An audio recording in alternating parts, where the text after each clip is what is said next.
আল্লাহ 1,24,000 নবী রাসূল পাঠিয়েছেন, আর সর্বশেষ ও চূড়ান্ত নবী মুহাম্মদ সাল্লাল্লাহু আলাইহি সাল্লামের আগে যারা এসেছিলেন তারা এসেছিলেন একটা নির্দিষ্ট জাতি আর সময়ের জন্য। যেহেতু মুহাম্মদ সাল্লাল্লাহু আলাইহি সাল্লাম হলেন সর্বশেষ ও চূড়ান্ত নবী, তিনি শুধু মুসলিম বা আরবদের জন্য আসেননি।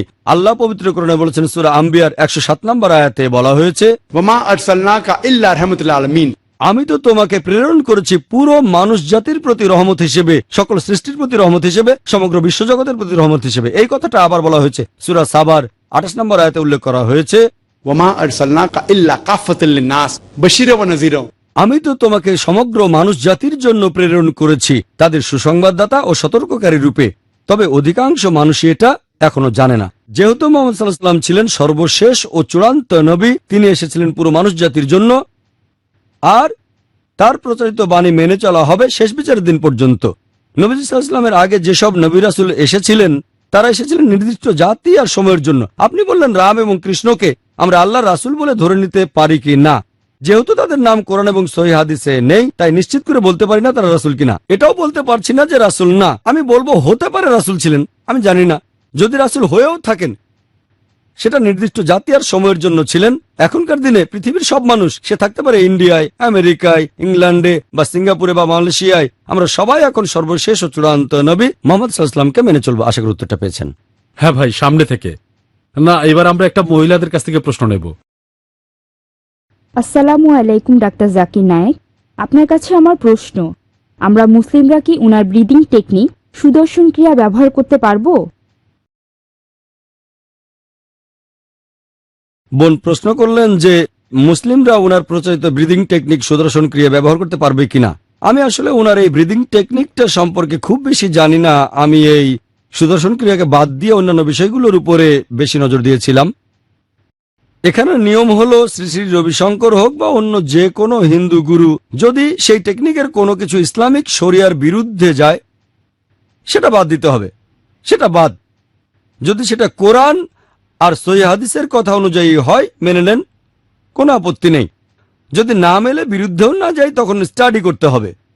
সন্দেহজনক বিরুদ্ধে গেলে বাদ দেবেন, হোক সেটা সবচেয়ে বড় গুরু স্টিভেন কোহেনের কথা অথবা অন্য যে কোনো গুরু। কোরআন হাদিসের বিরুদ্ধে গেলে মানবেন না, কারণ আল্লাহ হলেন সবচেয়ে বড় গুরু, তিনি 1 নম্বর।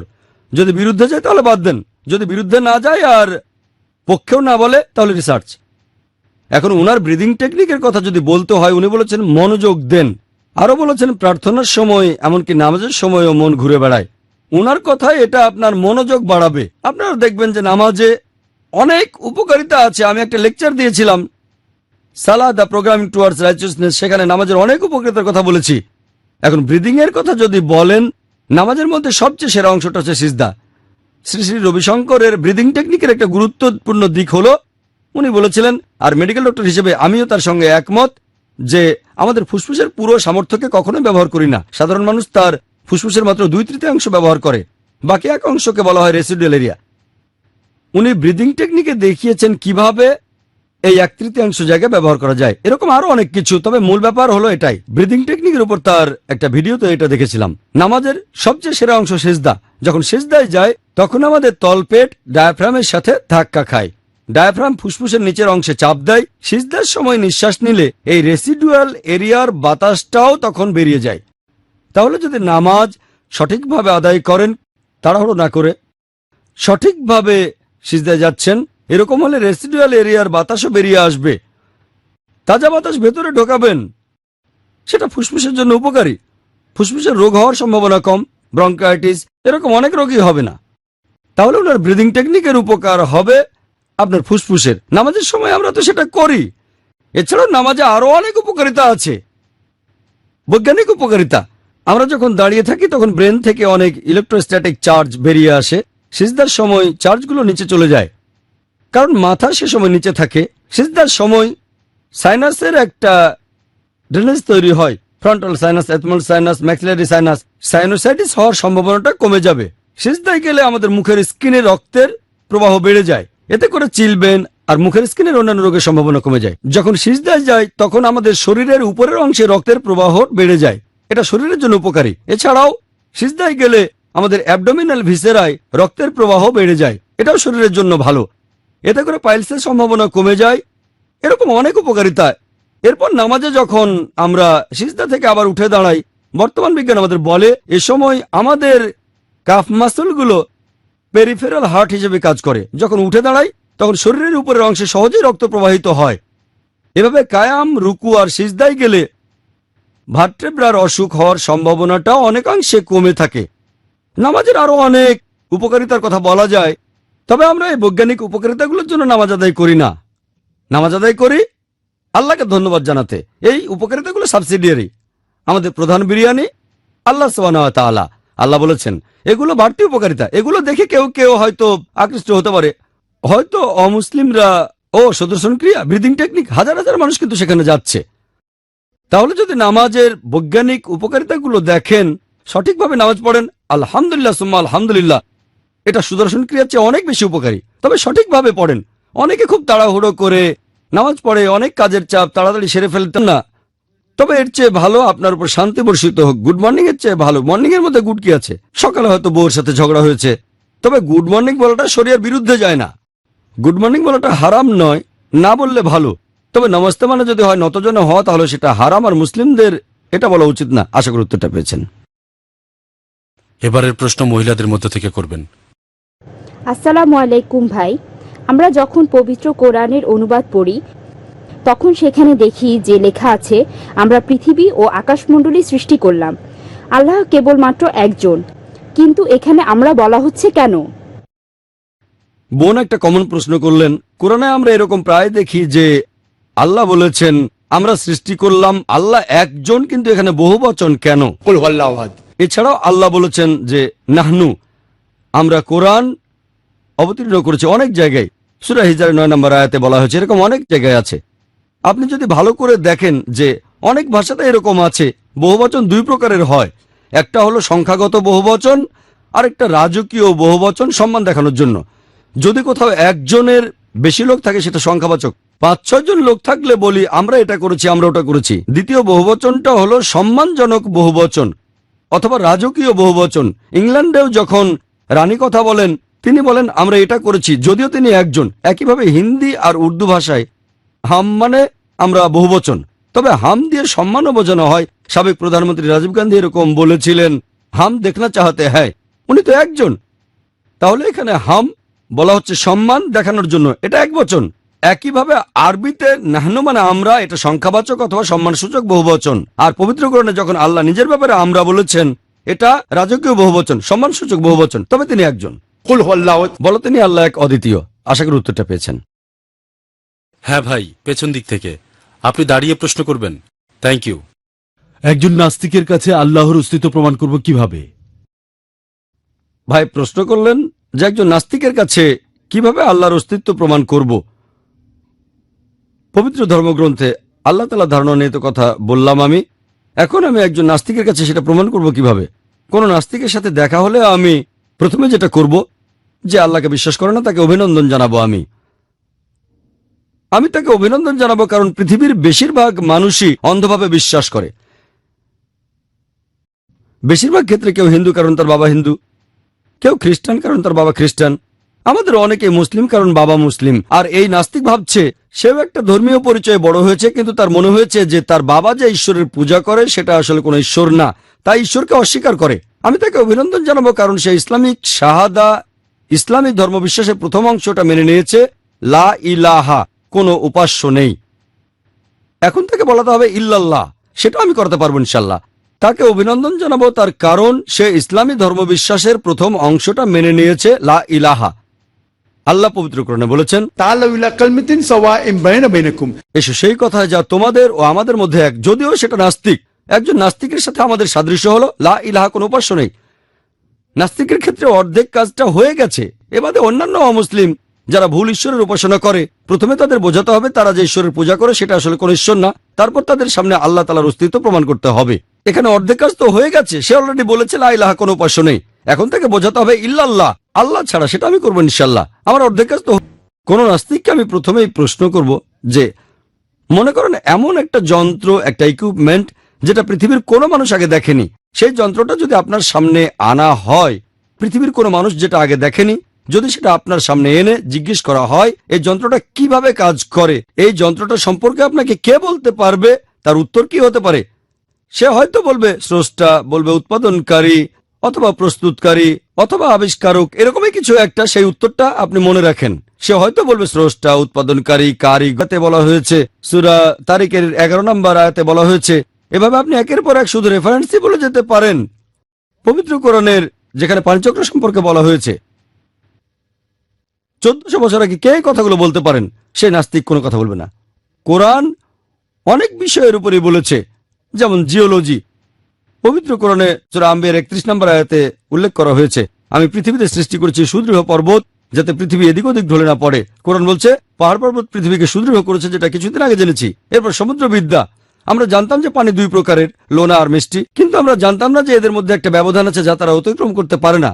পবিত্র কোরআনে সূরা ফুরকানের 53 নম্বর আয়াতে উল্লেখ করা হয়েছে, তিনি দুই দরিয়াকে মিলিতভাবে প্রবাহিত করেছেন, একটা হলো মিষ্টি সুপেয়, অন্যটা হলো লোনা খর। তারা মিলিত হলেও কখনো মিশ্রিত হয় না, তাদের মধ্যে রয়েছে অনতিক্রম্য ব্যবধান। আমরা এখন জানতে পেরেছি যখন এক ধরনের পানি আরেক ধরনের পানির সাথে মিলিত হয়, তখন যে পানিটা আসে সেটা তার উপাদান কিছু হারিয়ে অন্যটার মতো হয়ে যায়। যেখানে এরা মিলিত হচ্ছে, কোরআন সেই জায়গাটাকে বলছে বারজাক। উপকূলীয় এলাকায় এরকম দেখতে পাবেন, যেমন আফ্রিকার দক্ষিণ উপকূল, এখানে দুটো সাগর মেশে, মিশরের নীল নদের পানি যেখানে ভূমধ্য সাগরে মেশে, হাজার হাজার মাইল লম্বা গালফ সিতেও দেখতে পাবেন। এরপর বায়োলজি নিয়েও কোরআন বলছে, সূরা আম্বিয়ার 30 নম্বর আয়াতে উল্লেখ করা হয়েছে, अल्लाह मिनल माई कुल्ला शैइन है। এবং প্রাণবান সবকিছু সৃষ্টি করলাম পানি থেকে। চিন্তা করেন, এই আরবের মরুভূমিতে সেখানে পানির অভাব। কে ভেবেছিল যে আমরা পানি থেকে সৃষ্টি?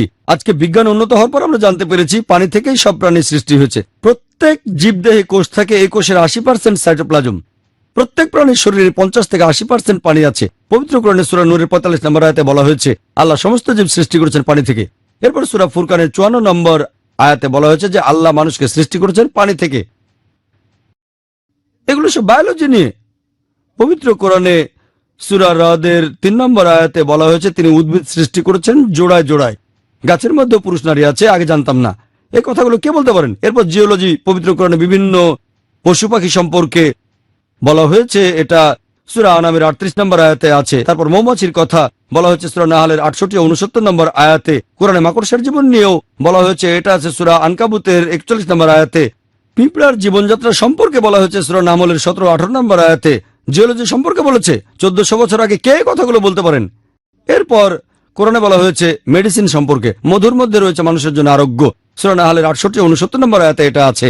আমরা আগে জানতাম না। কোরআন ফিজিওলজি সম্পর্কেও বলেছে কিভাবে দুধ উৎপন্ন হয় আর রক্ত প্রবাহিত হয়। এটা বলা হচ্ছে সূরা নাহালের 66 নম্বর আয়াতে। বিজ্ঞান কিছুদিন আগে জেনেছে। কোরআন মানুষের ভ্রূণের বিভিন্ন স্তর নিয়ে বলেছে।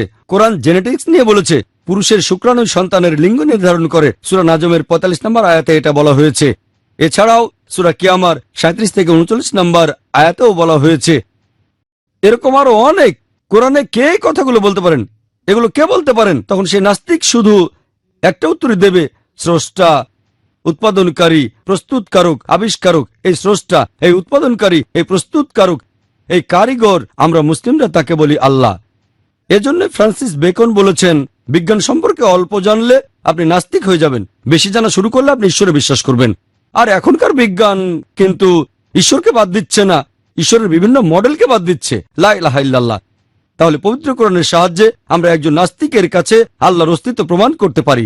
এই সিস্টেম বিভিন্ন ধর্মগ্রন্থের ক্ষেত্রেও প্রয়োগ করতে পারেন। হতে পারে সেটা বাইবেল, হতে পারে বেদ। অন্য ধর্মের পবিত্র গ্রন্থগুলো সময়ের এই পরীক্ষায় পাশ করবে না। যদি বিজ্ঞান দিয়ে পরীক্ষা করেন, বেদ আর বাইবেলে অনেক বৈজ্ঞানিক তথ্য আছে, তবে বাইবেল ও বেদে অনেক অবৈজ্ঞানিক তথ্যও আছে। বিজ্ঞান দিয়ে অন্য ধর্মের গ্রন্থগুলোকে পরীক্ষা করেন, পাশ করবে না।